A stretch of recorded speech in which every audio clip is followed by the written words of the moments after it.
There's a feeling that shows up somewhere in your 40s that almost nobody names out loud.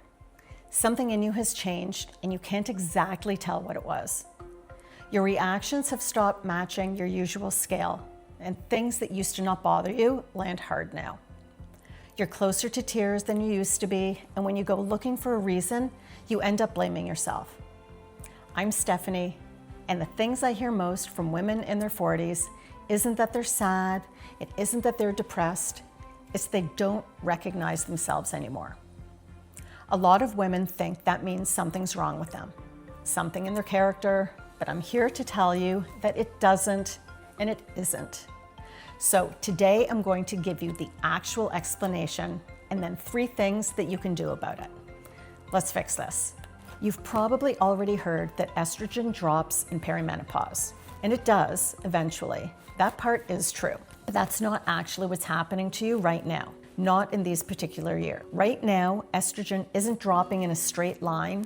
It isn't doing that at all. It's more like it's swinging. It's up and then it's down and then it's back up again.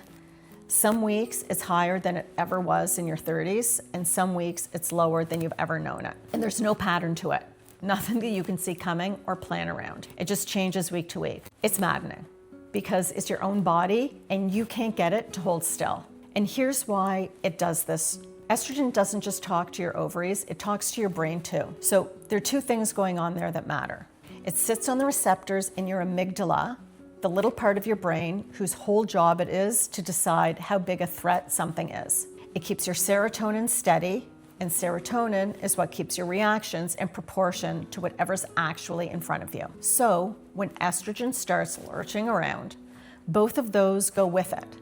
Your serotonin gets dragged along behind, and your amygdala starts treating perfectly ordinary things, the shoes that you trip over, the questions, somebody chewing too loudly, breathing too much, like genuine emergencies. It's a smoke alarm, one that somebody's recalibrated to go off at burnt toast. You're not imagining the noise. Here's the part that makes me angry on your behalf. If you've ever taken any of this to your doctor, the mood, the sleep, that feeling that you've gone missing from your own life, there's a real chance that somebody tested your hormones and told you everything looked normal, and so you went home. And somewhere quiet in you, you decided, well, it must just be me, and then maybe it's my personality, it's something I ought to be able to control, but I can't. But look at what we just said. Because estrogen is swinging instead of just steadily dropping, a test on a Tuesday can get a perfectly normal number.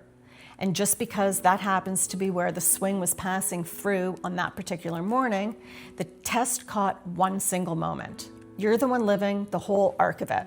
So no, this is not your personality. This is a hormone in your brain, which you have leaned on for 30 years, and suddenly it's behaving in a way that it never did before. And nobody warned you that this was coming. And there's a second thing. And it sits right on top of that first one, and almost nobody puts the 2 of them together, which I really wish they would, because on its own, it explains so much. You're not sleeping, not properly anyway. Does this sound familiar? It's past 3 a.m., you fell asleep fine, and now you're wide awake for no reason you can name. You're waking up hot, you have to kick the blankets off.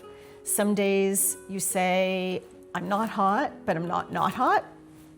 We've all been there because it comes in different scales for different people and at different times. Or you've had a full night's sleep, but it doesn't feel like it. You get up like you never even went down. And you filed that away in your head as its own separate little problem. Annoying, but separate. Something you'll deal with another day. It's not a separate problem. It's the same one wearing a different coat. Sleep researchers kept people awake for a night, and then they scanned their brains while showing them upsetting images. The sleep-deprived brain, shockingly, reacted about 60% more strongly than the rested one. But that's not even the part that gets me. In a rested brain, your prefrontal cortex, that's a sensible, grown-up, let's not do anything rash part of you, it stays connected to that alarm and keeps a hand on that leash. After a bad night, that connection frays. So the alarm's getting louder at the exact same moment that the hand on the leash is getting weaker.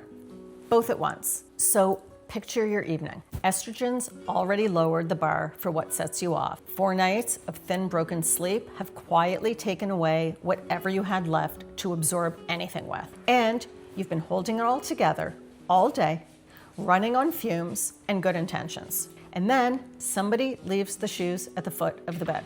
Of course, you snap. The surprising thing is you didn't snap sooner. You've been trying to white knuckle your way through all of this on willpower. And I need you to really hear me on this. Willpower was never the thing that was missing. The 3 things that you can actually do. Number 1, fix the plate. And it's going to surprise you because it's got almost nothing to do with your temper. Here's the thing none of us are told. Your brain runs a really short fuse when your blood sugar's on a roller coaster. Every crash reads to your nervous system like a tiny emergency, and it responds the way it responds to every emergency by pumping out stress hormones. Which means the fastest thing you can do for your temper has almost nothing to do with your temper. It's got everything to do with your plate. You cannot out-breathe an empty tank. So, protein at breakfast. Not a pastry, not just coffee on an empty stomach, something with actual protein in it, within an hour of waking. And if you can't get yourself to sit down to a meal, you can add some collagen protein to your coffee. This one change steadies out the whole rest of your day, and most women aren't doing it yet. Don't run down to empty. 4 hours between meals, tops.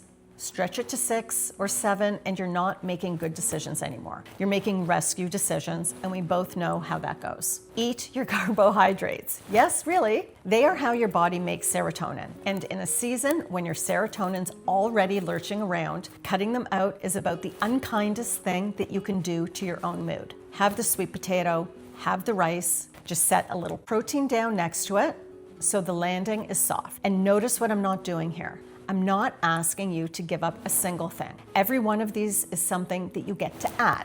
Okay, number 2, the 60-second reset. This one you do right in the moment while it's actually happening. 2 moves. Exhale longer than you inhale. In for 4, out for 8. A long, slow exhale is one voluntary switch that you've got that talks straight to your nervous system and tells it gently to stand down. It works in the hallway, it works in the car. No one can even tell that you're doing it. Get your eyes off the near thing. When you're furious, your vision narrows right down to whatever it is that you're furious at. So lift your gaze, look out of a window, look at the far wall, let your eyes go soft and wide and take in the whole room instead of just that one maddening thing in front of you. Widening your vision helps switch the stress hormone off, and it takes about 10 seconds. Number 3, name it. This one costs nothing, and it changes the most. Name it out loud if you can. This is the fluctuation, not I'm losing it. You're not talking yourself out of the feeling. You're allowed the feeling. You're just refusing to pile shame on top of it. And that matters so much more than it sounds like it should. Because the shame, that is the part that quietly turns one hard evening into a whole story about who you've supposedly become. And also, when you name what you're feeling, you take it out of your amygdala, which we've already discussed is where you react to things and tells you if there's an emergency. And by naming it, you're putting it back into your prefrontal cortex, which is the part of your brain that's logical and figures things out. Get in the habit of those 3, and the fuse gets some of its length back. Not all of it, but some of it.